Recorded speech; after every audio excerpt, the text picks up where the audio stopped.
All right. Actually, let's do this. Let's start with prayer. Oh, come Do I have a volunteer? You're gonna vote? Okay. All right. I volunteer tribute to him. No, since you volunteered, you just pray first. Go ahead and pray. Fine, then he's praying. Nope. No, go ahead. No, we're not gonna debate on this. Zip it, babies. You're not sitting in the Pray. Okay, dear Father God, please bless this day today we have. Hope everyone get home safely and back. Wait. Get home safely at the church. Hopefully, have a good day at church. Amen. Amen. Hallelujah. Hallelujah. All right. So,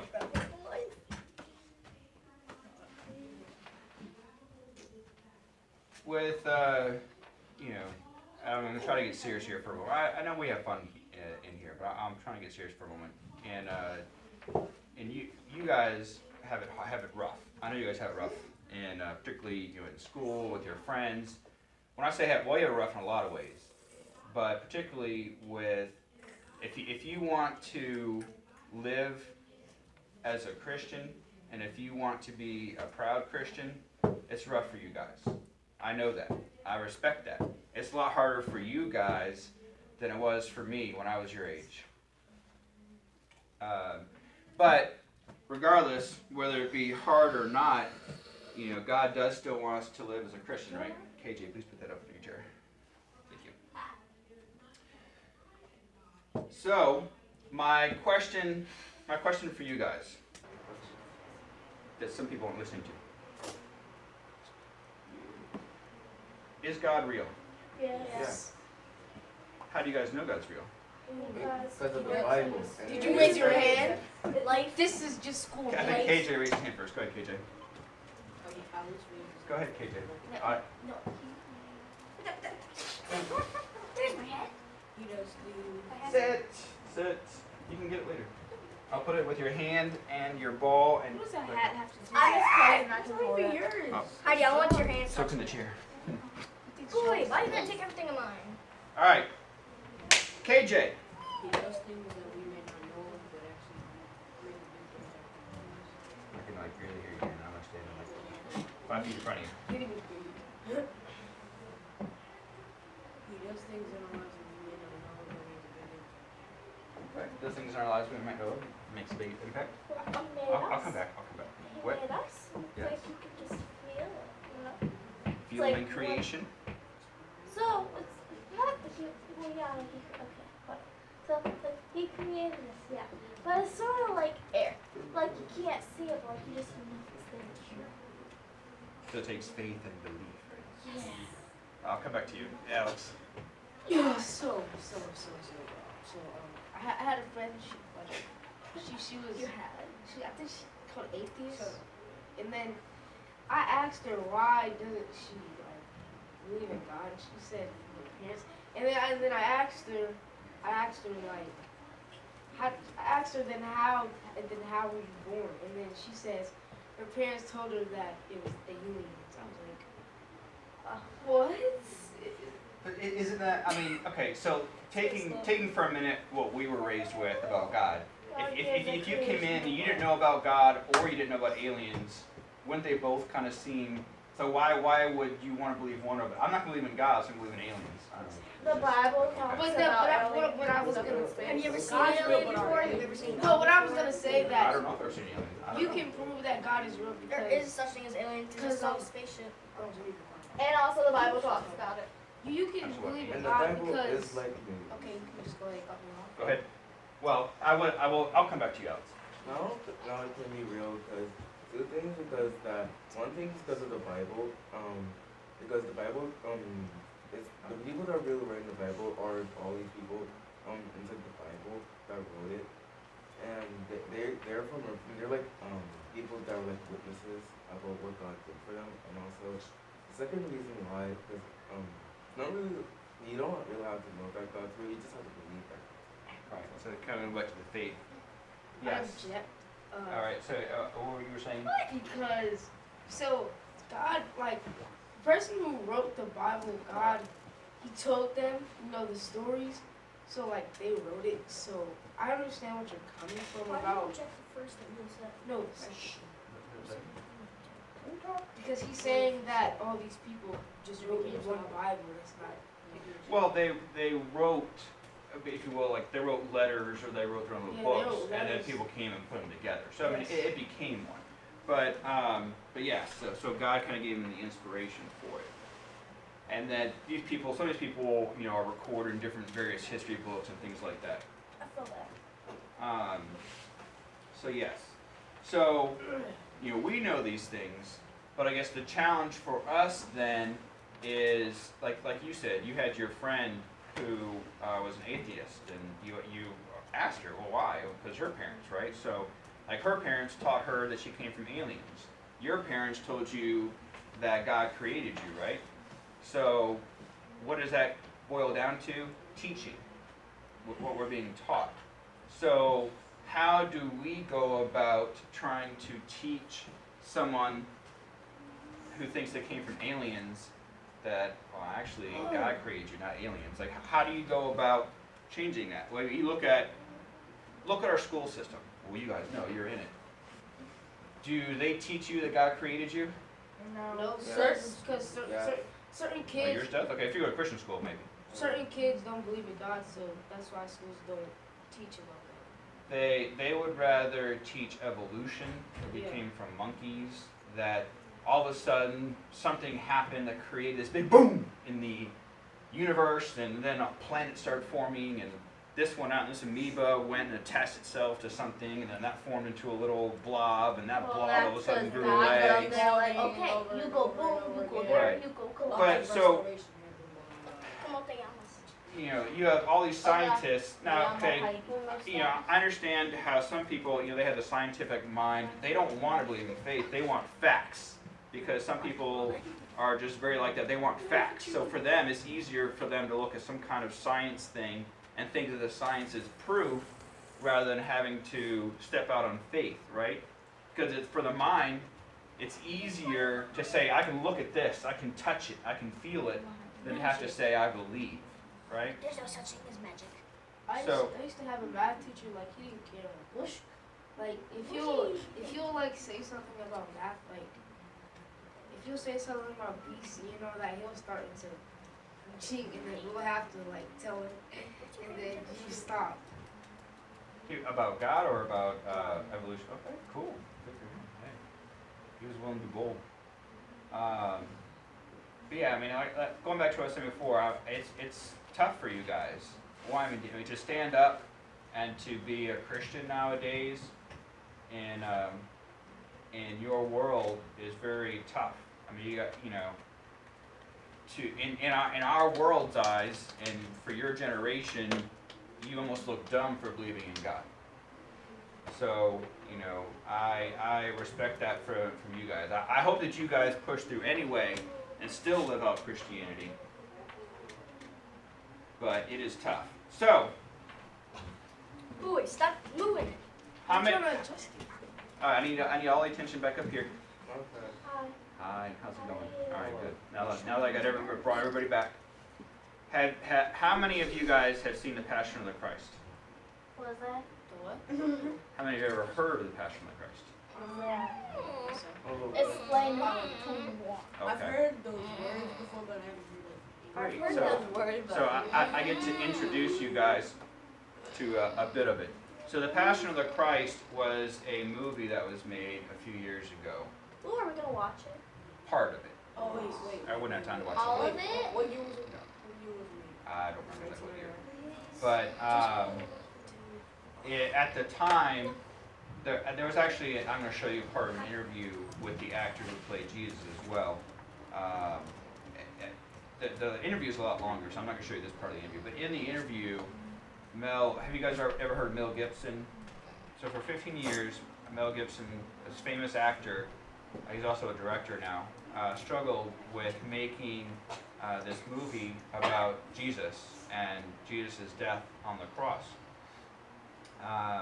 But he knew that, you know, if Hollywood isn't exactly known as a Christian mecca, as a Christian place, They just want money. so he knew that if he made this movie, it could, you know, be very bad for him as far, you know, and any actors that he had playing in the movie could be bad. So when he went to Jim Caviezel, the actor who ended up playing Jesus, I don't know if you guys, a newer show Jim Caviezel's in is Person of Interest. You guys ever seen the commercials for Person of Interest?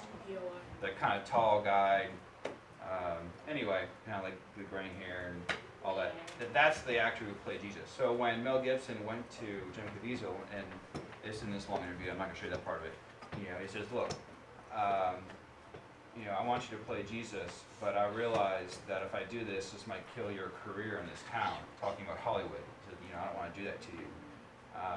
Anyway, so Jim Caviezel, go ahead and he agrees to play this part. But I will show you part of the interview where Jim talks about all the different things that happened to him during the making of this movie. It's pretty incredible stuff. But anyway, so Jim talks about his faith, and we'll get into all that. But kind of tying it together, it's tough in today's world to live out Christianity. That's what's wrong with Jim as an actor. He made the sacrifice to go ahead and play this movie and be Jesus, knowing that it very well may kill his career. Now it didn't. He went out to do Person of Interest and all this other stuff, but sometimes you have to make sacrifices and say, you know what, I'm regardless of what happens to me, I'm going to take a stand and live for Christ. All right. So with that, I want to get into it, and I'm going to show a couple of these little clips, and hopefully you guys will enjoy it. Let me turn this on. We'll get started.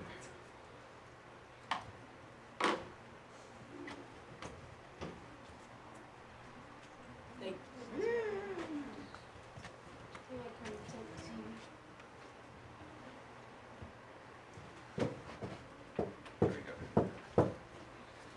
All right. I need everybody paying attention. Can you please stop the TV because we can't see? Like, turn it. Stretching. Ow. Is that better? Can you see it? Yeah. All right. Oh, it's stretch.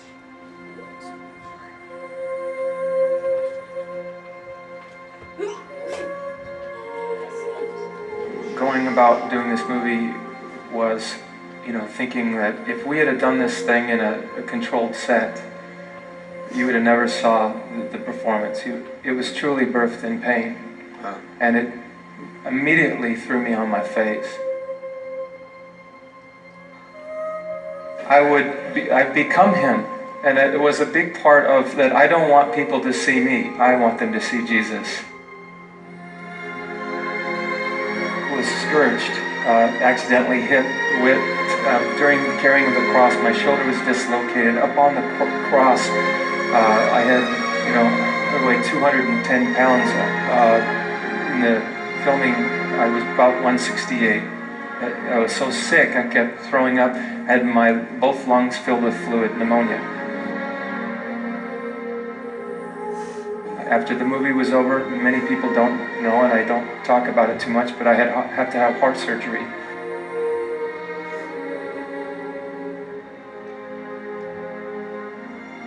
I was struck by lightning on the last shot of the day. At that moment, it was, I'm ready to go home. So you can take me here, there's no problem. But I knew if I died making this movie, I knew that so many people would be saved.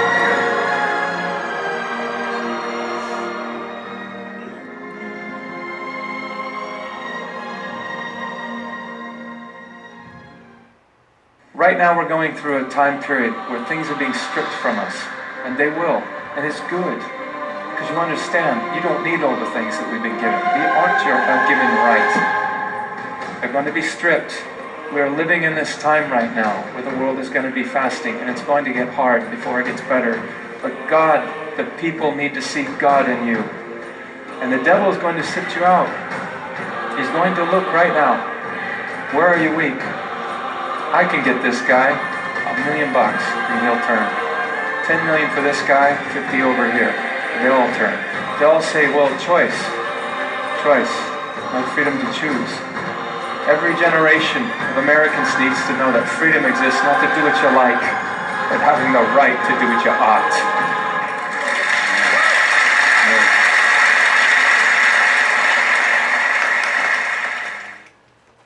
so I've actually got another clip from his interview thing in a moment. But again, just going back to this is a famous actor, and in that interview he talked about some of the challenges that he had while making the movie.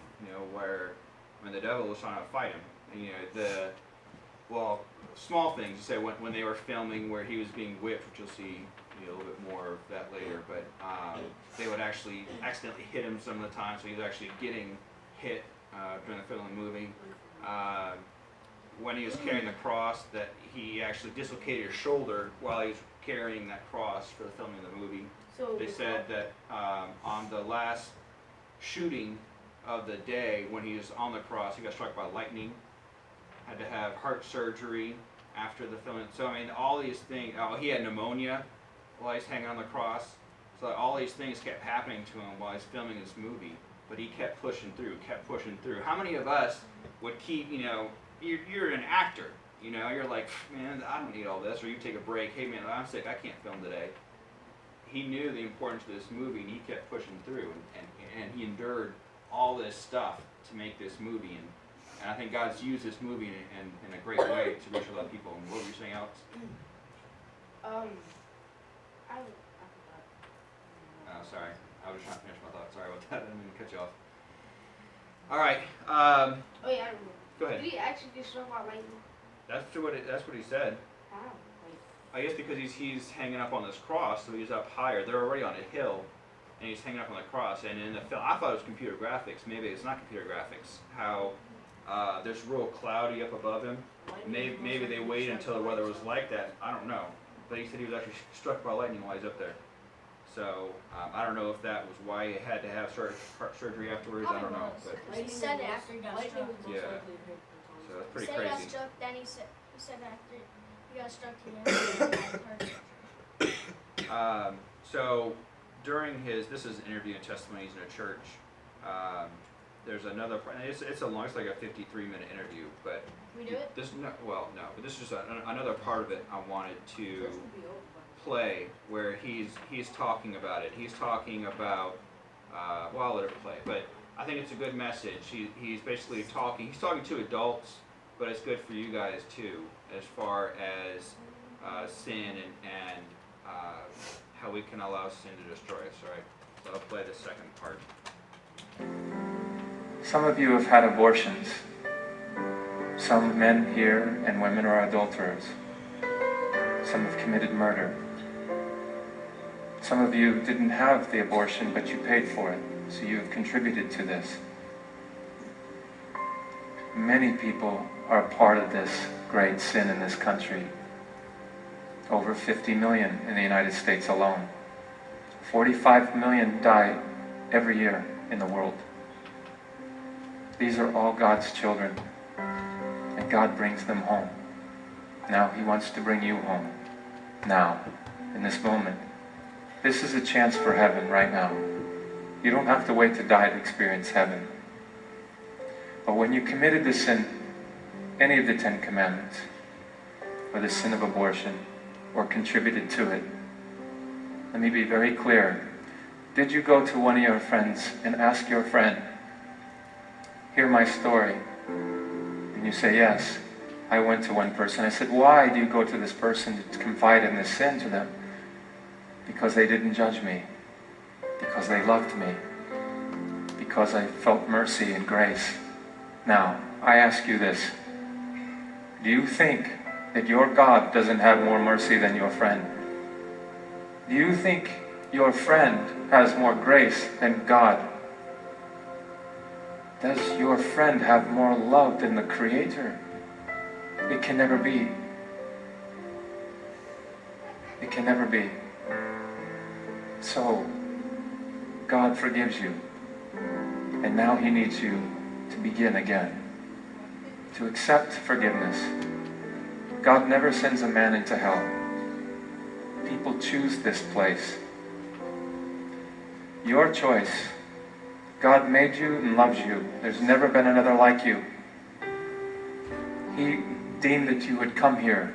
He asked you and you came. Today, you came. You had the courage to come. And there was plenty parts of the world that pulled you from today from even coming, but you came. Don't you know how much God will remember this? Do you think He is a God that's just sitting there waiting to toss you off? You are perfect. There is no one else like you. And without you, He would cry. So He's coming to you now. Right now, in this moment. All He has to hear from you is yes. Yes, you've accepted Jesus, some of you. Keep accepting Him. Every time we sin, we deny Him. Be holy. Be perfect, just as my Father is perfect. Or in the Passion. Hakozina otia hui. Kuma ezrati. Shamereni meresha tasher tamenu alai. Bakakasaya nafshi Adonai. Bakakisiti. Kap takti. Ba kulitekeho henkehel kosi edemini. Kenlak is far. Lehewe dilak is far. Miratil komara hema hakihida. Hitahivo denale dena. Kokaver diana aheves lakom antun. Hitahivo lakom. My commandment to you is this. You love one another. Just as I have loved you. And if that doesn't grab you, maybe this one will. Your name may not appear down here in this World's Hall of Fame. In fact, you may be so unknown that no one knows your name. The Oscars and the praise of men may never come your way, but don't forget, God has rewards that He'll hand out someday.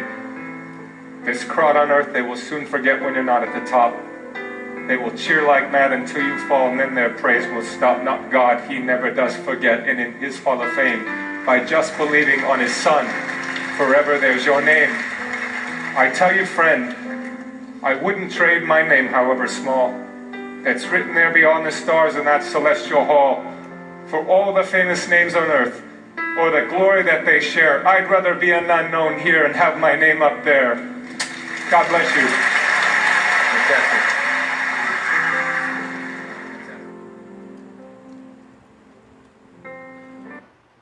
So again, I showed that to you, and I mean, this is a famous actor. I don't know how well you guys know him, but, he played Jesus. He actually had to, he actually learned, pretty sure it was Hebrew that he was speaking. And different parts of the movie, the whole movie is right, I think is in Hebrew when they have the English subtitles. But so, while he's going to the cross, all these things, he will speak in Hebrew. So he kind of threw that there in the interview. But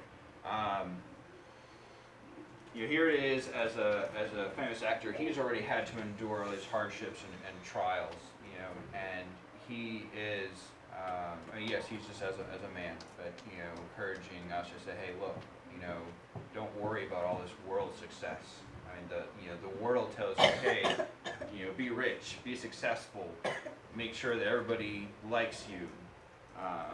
But he said, what's more important than having God like you, than having God approve of you, rather than just men, right?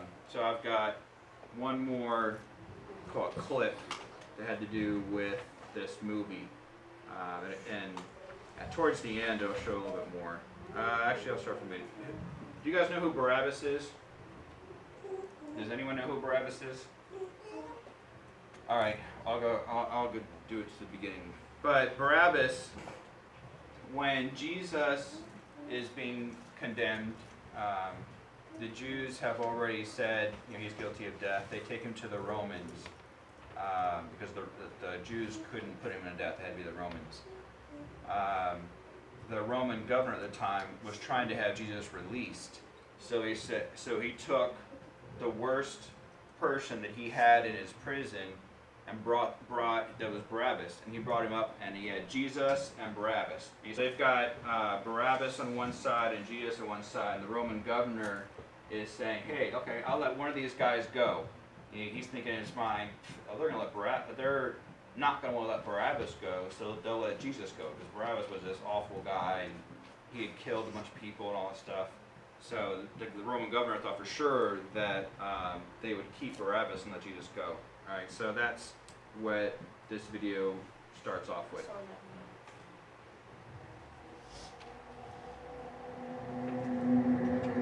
We see the story of Jesus going to the cross, and everything seems to kind of be hand in hand. And then there's this one character that seems to interrupt the narrative. His name's Barabbas.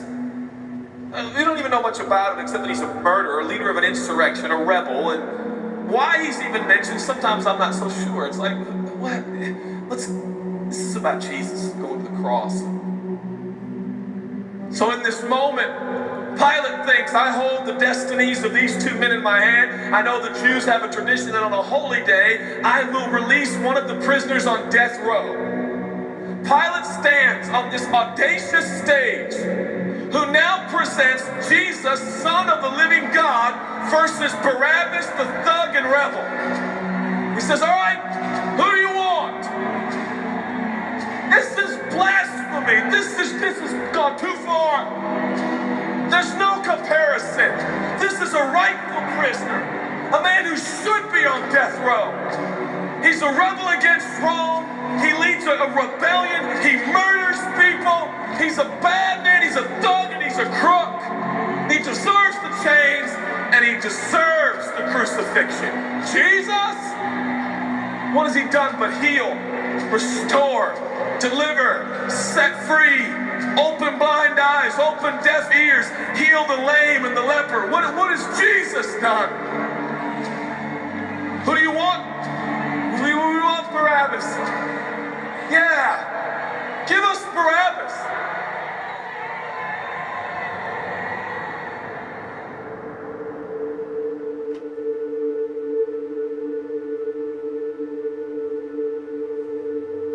People say, give us Barabbas. The Roman soldiers come up and they put the key in and they unlock Barabbas from his chains and shackles.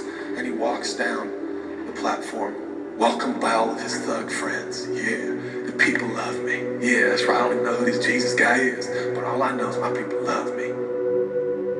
There seems to be no conscience in Barabbas. There's no record of him turning to Jesus and saying, I owe you everything now, for you have set me free. No, I don't see any of that in Barabbas.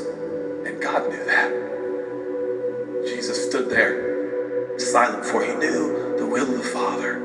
He said, it's fine, Father. Let him have Barabbas. For Jesus knew that the Father would have to treat Jesus like Barabbas so he could treat Barabbas like Jesus. Barabbas thought it was the people that set him free. No, no, no, no. It was the love of the Heavenly Father. When I look at the story, I realize who Barabbas really is.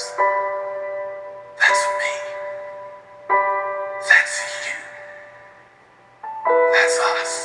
While we were still sinners, Christ died for us. God sent his son for Barabbas, even the one he knew would walk away from Jesus and his free gift and never come back. He loves him. And the nerve, the gall, and the audacity of believers to think, I got saved by grace, but now that I'm in this deep, dark place of bondage, I'm going to work hard to get myself out. What? That's the opposite of the gospel. Are you bound? Are you held under the power of this temptation, this sin? You feel like it's controlling you? What are you going to do? No, you won't. You're no match for the powers of hell and the urges of sin. You will not overcome it, and you will never overcome it. You'll just be another statistic. There's no answer within yourself. Your own marriage, your own goodness, your own discipline, your own devotion will not save your marriage and will not save your kids. There's only one, and he's the one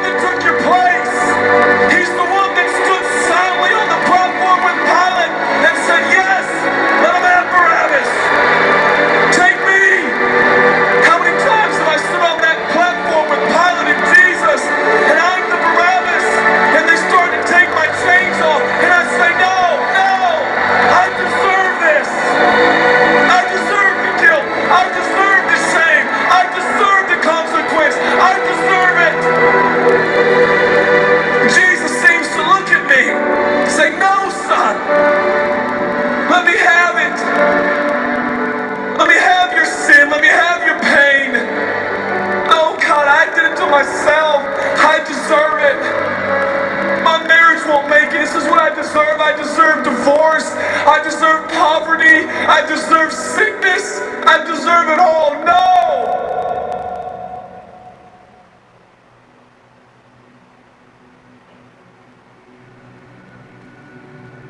God, I'm so ashamed. Give me your shame. But God, what if I do it again? I'll still be here. Oh God, I don't want to hurt you. I love you. I don't want to do this anymore. Give me your sins, son.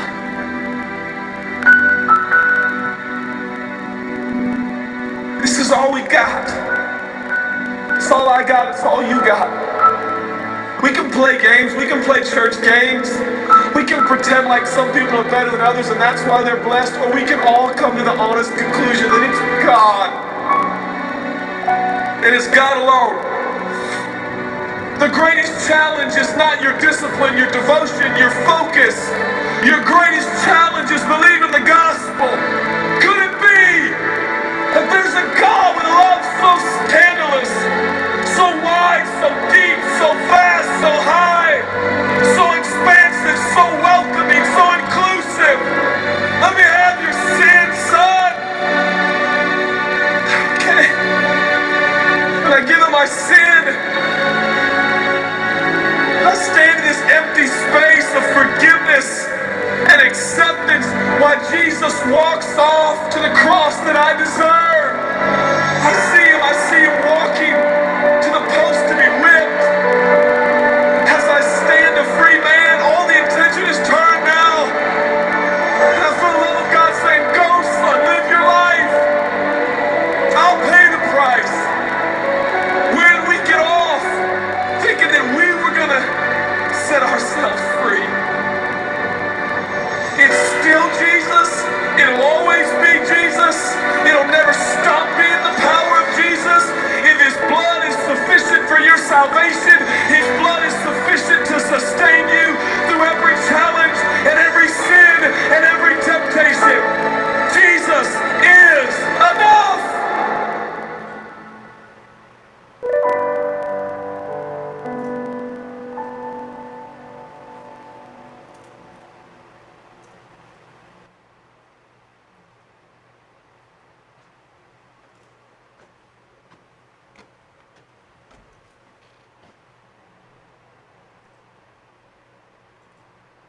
You know, actually being able to see, I think that was one of the powerful things about this movie, is that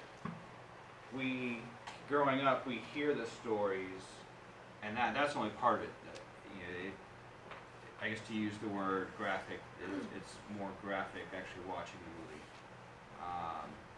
It's hard not to be in tears when you really, really watch that movie. It's hard not to be in tears now just watching that part of it. But you know, we grow up, we hear the stories of how Jesus was whipped, how he had the crown of thorns on his head, all these things that Christ endured, carrying the cross after doing all of that, you know, but to actually kind of see a representation of it, I think really brings a whole new meaning to it. Jesus did all that for us. You know, he was holy. He didn't deserve everything that he went through, yet he did it for us. And fast forwarding to today, how do we, even we as Christians, how do we treat him? When we wake up in the morning, what's the first thing we think of? When we go through the morning, you know, we go to school, what do we do at school? Do we represent Christ the right way? Do we represent us? And then Christ is a side thought.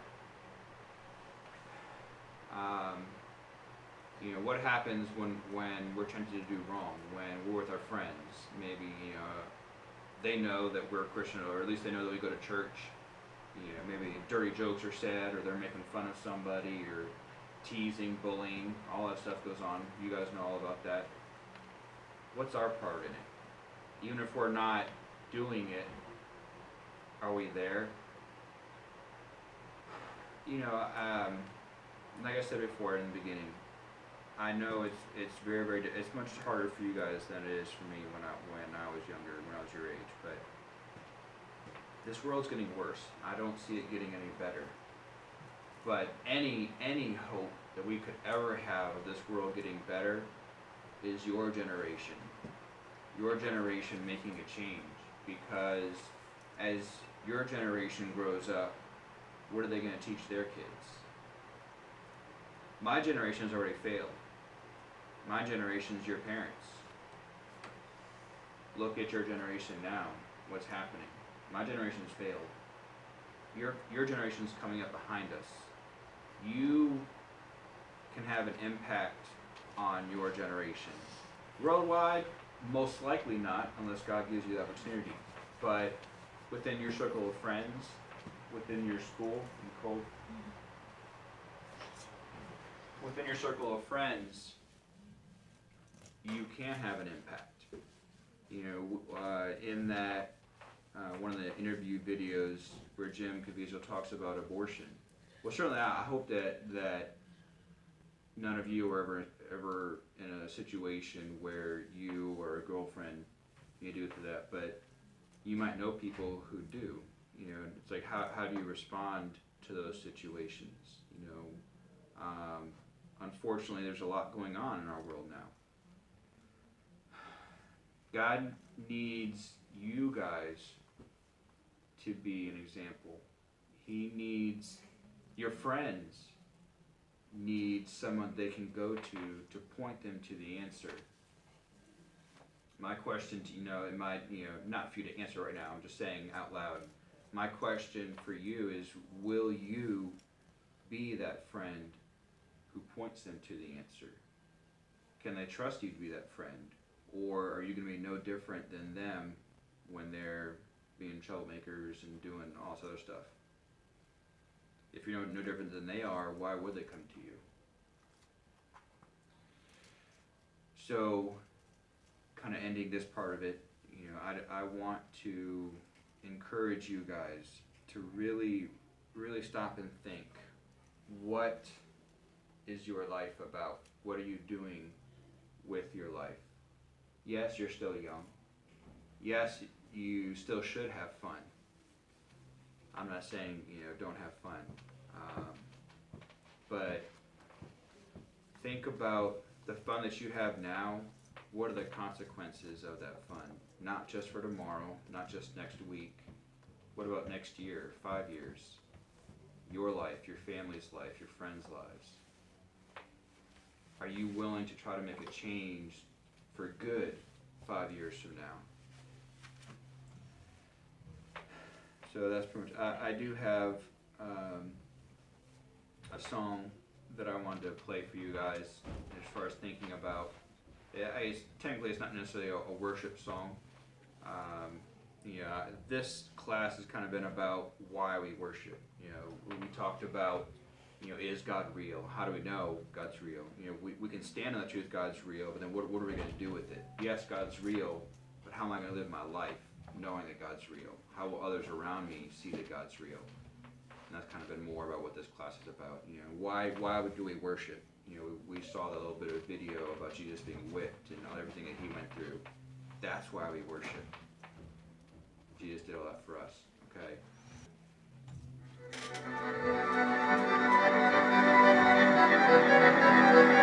Yeah, check. Mama praying for me, grandma praying for me, Satan praying on me, Jesus waiting on me. Cause I've been straddling the fence, it's time to make decisions. I've been thinking about heaven lately, don't think I'll get in. Cause I've been going back and forth, I love the way I'm living, but I hate it at the same time, cause I know I'm sinning. And I don't wanna be like them hypocritical Christians, so I stay away from Jesus completely till I'm ready to give him everything. But that seems like it'll never happen. My girl coming over later, you know what's about to happen. Then after some smashing, I'm sitting there asking if eternity in hell is worth some moments of dissatisfaction. Man, I'm so back and forth, I can tell the world.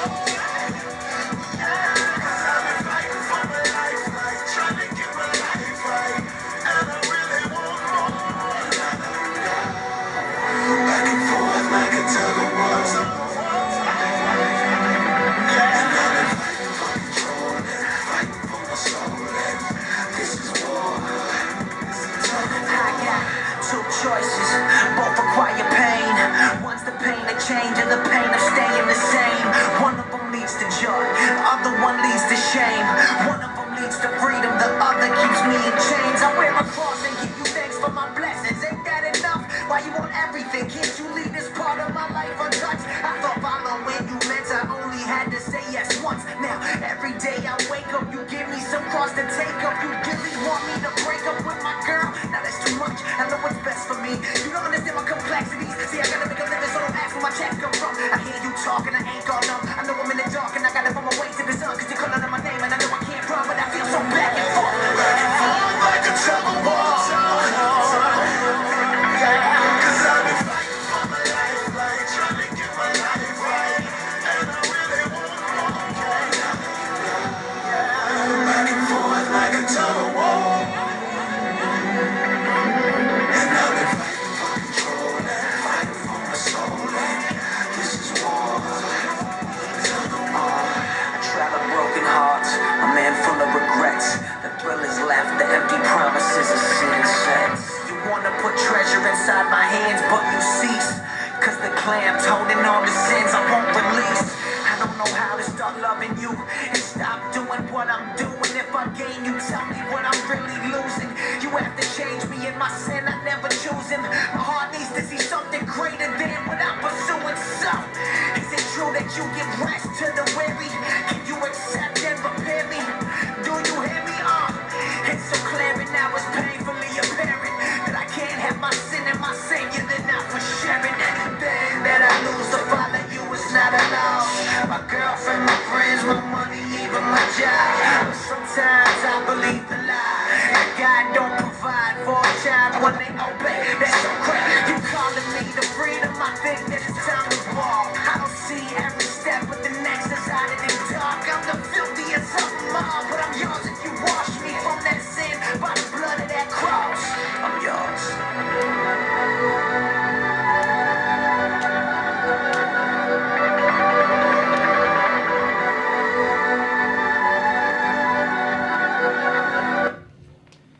All right. So with that, I'm pretty much done. Basically, that song, Tug of War, is just you talking about the struggle. And I know that you guys are going to struggle. It's going to be a struggle trying to do the right thing all the time and live a Christian life, even in front of your friends when it's not cool. But I hope that you guys try to do the right thing anyway. All right. Maybe I think what I'll do is I might try to see maybe about playing the Passion in here next time, or at least part of it. We'll see. I might talk to the parents, whatever. But I think maybe it would be good for you guys to kind of see at least some of that. You got a little bit of it, the taste of it in here, but just kind of what Jesus went through. But that's what this class is about, right? It's all about why we worship. Why do we worship God? So anyway, I hope you guys got something out of it. All right. So I guess I will pray, and then I'll pray. Her turn. I volunteered. Her turn. I'll pray, and then you guys can have some free time for the rest of the class. All right. Heavenly Father, I thank you for bringing us here this morning. I thank you, Lord, for each and every person in this room. Lord, I ask that you go with them, help them, give them strength, Lord. Lord, we live in a crazy world.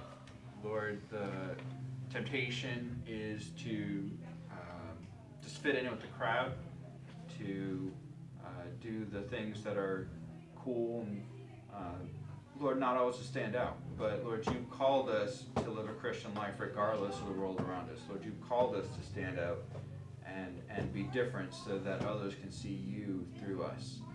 Lord, I pray that you'd help us, that you go with us, not just today, but throughout this week. Lord, that you do great and mighty things in our lives. Use this group of young people, God, for your honor, for your glory. We give you the praise and the honor. It's in Jesus' name I pray. Amen.